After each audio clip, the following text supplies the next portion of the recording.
Lấy ta vào bài toán tử tăng giảm trong C cộng cộng.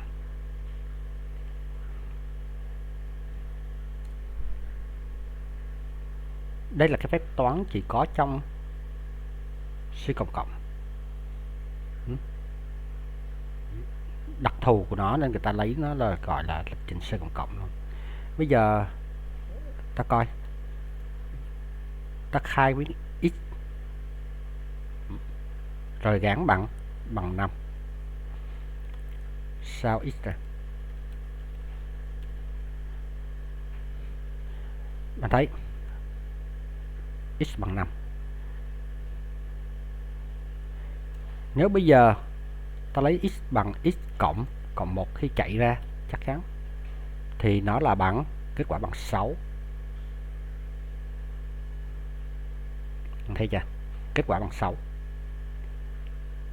Và nếu bạn để này x cộng cộng thì kết quả cũng bằng 6.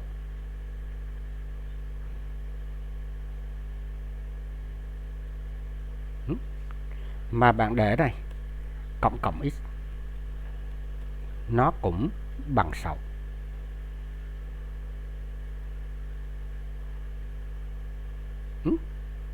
Và tương tự nếu bạn làm trừ thì nó sẽ bằng 4.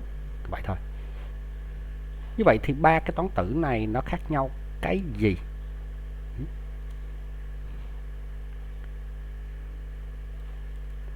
Khác nhau giữa giữa x bằng x cộng 1 và x cộng cộng hay cộng x.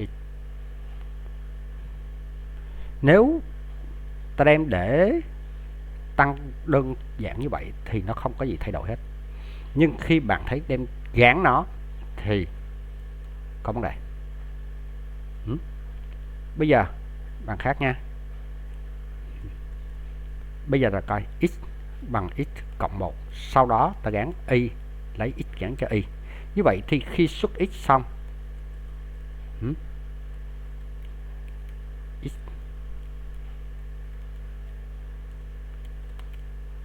y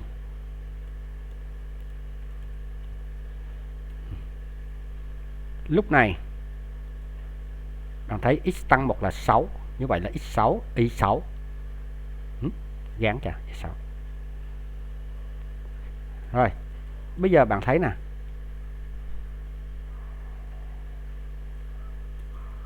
ở đây bạn cộng x có nghĩa rằng cái phép cộng này ở sau thì có nghĩa rằng là nó sẽ lấy x nó gán cho y trước rồi sau đó mới tăng sau. Như vậy x nó bằng 5, nó gán cho y bằng 5, sau đó nó mới tăng sau thì nó là bằng 6. Như vậy thì x bằng 6, y bằng 5.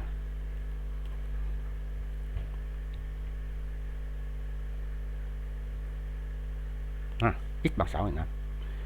Còn nếu ta để này cộng x có nghĩa rằng x bằng 5, như vậy nó sẽ tăng 1 lên, nó tăng trước khi gán. Như vậy là x bằng 5 cộng 1 lên bằng 6.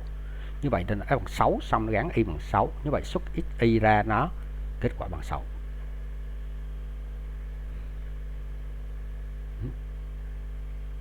Thấy chưa? Ở đây là bạn gán, hoặc là bạn xuất trong đây luôn cũng vậy. Đây, lúc này x bằng 6, y bằng 6. Nếu bây giờ bạn thấy nè, bạn xuất x ra, sau đó bạn mới xuất x xong bạn mới tăng, thì điều gì xảy ra?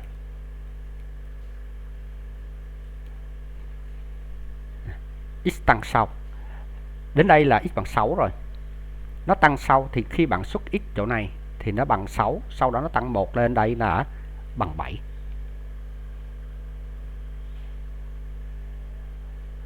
6, 7. Còn nếu bây giờ bạn tăng x trước, có nghĩa rằng nó sẽ tăng x trước rồi nó mới xuất sau. Như vậy thì chỗ này là lúc đây là bằng 6, nó tăng 1 là bằng 7, nó xuất 7. Vậy thì khi bạn chạy thì nó là 77. 77. Đó. Xin cảm ơn.